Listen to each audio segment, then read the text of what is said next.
Hello dear students, I am back with my next video on the chapter friction. In the previous video I was discussing about what is friction, and as I said, the friction is an opposing force which comes into play when one body actually moves or even tries to move over the surface of another body. So what is the direction of force of friction? It always acts in the direction opposite to the direction in which the body actually moves or tends to move over the surface of another body. So that is about the direction of force of friction. And then I have shown you an apparatus called as a spring balance and how you can measure the force of friction by using that spring balance. So what I did was I took a block and then I tried to pull it by using the spring balance by applying a force. So whatever was the reading of the spring balance when the block just started moving was the measure of force of friction. And I also showed that once the body or whatever the block started moving, the reading of the spring balance did not reduce to zero, which means that there will be force of friction even when one body actually moves over the surface of another body. And then I discussed about the factors on which the force of friction depend upon, and I showed that the force of friction depends upon the nature of surface, the roughness or the smoothness of the surface in which it is in contact. Okay, so and I also demonstrated one activity where I took an object and made it roll down an inclined plane on the smooth surface like this tabletop, and then I tried to move it over a piece of cloth which was spread over the table, and I showed you that the object moved a larger distance when the table was smooth, that is the tabletop was a smooth one, and then it traveled a shorter distance when the tabletop was covered with a cloth because the force of friction was greater, so it traveled only through a smaller distance. So the force of friction depends upon the nature of surfaces in contact, whether they are going to be smooth or rough surface. And then I discussed about what is the cause of friction. What causes friction?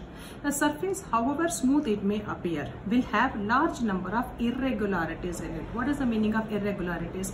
Irregularities means there will be depressions and projections. So when one surface tries to move over the surface of another body, what happens is that these interlockings, these irregularities will get interlocked. So if we have to move one body over the surface of another body, then these interlockings have to be broken, for which the force has to be applied, and that force that we are going to apply is a measure of force of friction. And then I also told you that if the surfaces press together harder, that is they are going to press tightly together, then the force of friction will increase. And also when you know that the force of friction will be there even when one body tries to move over the surface of another body but actual motion has not started. That type of force of friction is called as a static friction. And once the body starts moving, you know that the force of friction will reduce, but it will not reduce to zero. That type of friction which comes into play when one body actually moves over the surface of another body is called as a kinetic friction or dynamic friction. And this dynamic friction or kinetic friction can be, or you can also call it as a sliding friction. When one body slides over the surface of another body will be always smaller than the static friction. This is because the inertia of rest is overcome. Now the body started moving, and also the interlockings are going to be broken, and it will take some more time for them to get interlocked once again, as a result of which the sliding friction will be smaller than that of the static friction. So these were the things which I discussed in the first video. Now coming to the next topic, that is the friction is a necessary evil. So when you see this sentence, friction is a necessary evil, then it means that friction is necessary and at the same time it is an evil. So when you say friction is necessary, means friction has got some advantages. So let us take the most important advantage, how you are able to walk on the ground. It is because of the force of friction between your foot and the ground. So that enables you to walk on the ground. If you try walking on a slippery floor like a wet floor, what happens is that you are going to slip and fall down because you are not getting enough friction. So the friction enables us to walk. Also, you want to write on a piece of paper using a pen. It is a friction between the tip of the pen and the paper which enables you to write. At the same time, the teachers write on the blackboard. How? It is because of the friction between the chalk and the blackboard enables them to write on the board. So these are some of the advantages of friction. Also, suppose if a vehicle is going to be started, or if it has to be stopped, or if you want to change the direction of motion of a vehicle, all this can be done only with the help of friction. If there is no friction, we cannot even start a vehicle, we cannot stop the vehicle or change the direction of motion of a vehicle. So these are the advantages of force of friction. And then let us take the second part of it, that is, friction is an evil, which means that friction has got some disadvantages as also. So let us take what is the first disadvantage. You know that the friction causes wear and tear of the machine parts. That is, the machine parts get worn out because of friction between the two surfaces. As a result of which, the machine parts have to be continuously replaced. So the friction causes wear and tear of machine parts. And then suppose you take your the palms and rub it, you will find that after some time your palms get warm. So which means that the friction between the two palms generates heat. So when the friction is going to generate heat, you are going to waste some part of the energy in the form of heat energy. So the friction causes wastage of energy. When the friction causes wastage of energy, the output that we are going to get will always be less than the input. So which means that the efficiency of a machine will decrease because of force of friction. So we can say that friction is an evil. Friction is a necessary evil because it has got both advantages as well as disadvantages. Now let us take the different cases in which we deliberately increase the friction and deliberately decrease the friction as well. Let us take the case of the instances where we deliberately increase the friction. You must have seen the athletes, they usually wear a special type of shoes which have got spikes in their soles. So what is the use of the spikes? The spikes help them to have a better grip on the ground. Especially you find the athletes as well as the bowlers, you will find that they wear special type of shoes with the spikes which will enable them to have better grip on the ground because it will increase the friction.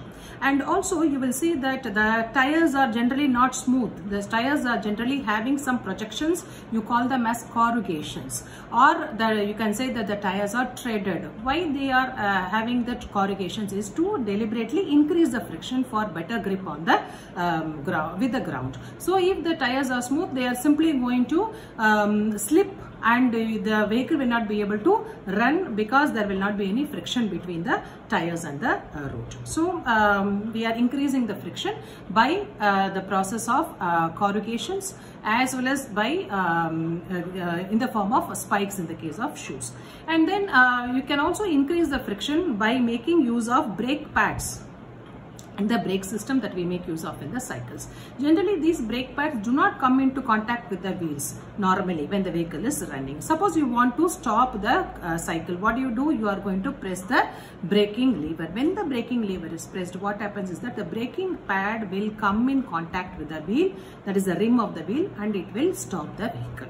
So that is how the friction is going to be increased in some cases. Now another important thing that we do, whether knowingly or unknowingly, is that the very famous indoor game, that is the carom board, which you all like playing.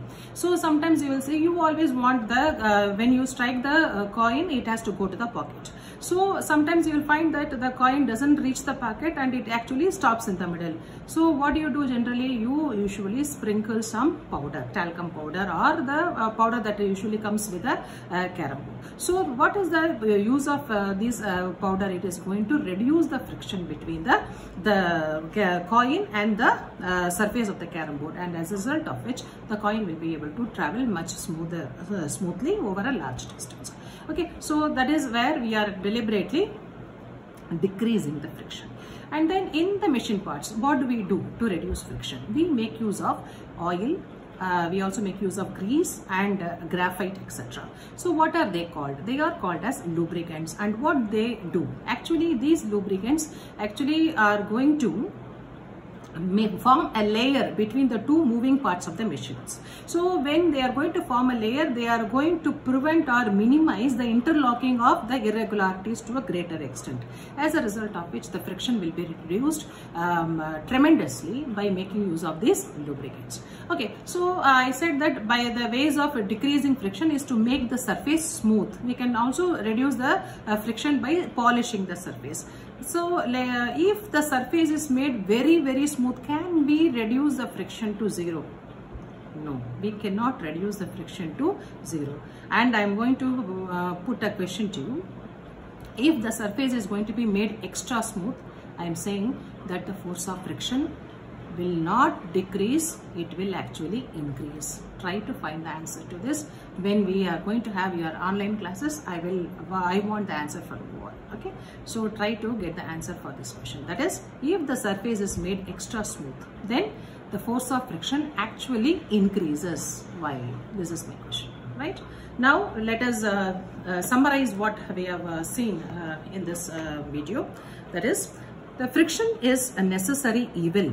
So friction is necessary because friction enables us to write on the paper using pen.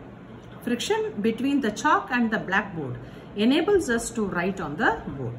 It will not be possible for the vehicles to start, to stop, or to change its direction of motion if there had been no friction between the tires and the road. And we are able to light the matchstick due to the friction between the tip of the matchstick and the chemicals on the side of the matchbox. The friction is an evil because it causes wear and tear of the machine parts. Also, it generates lot of heat and hence wastage of energy.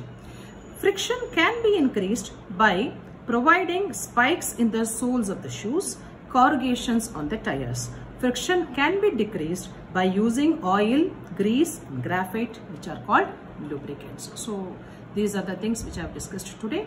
So, okay, and just go through my video and try to understand whatever, and if you've got any doubts, we can clarify it in our online classes. So that's all for today. Bye bye.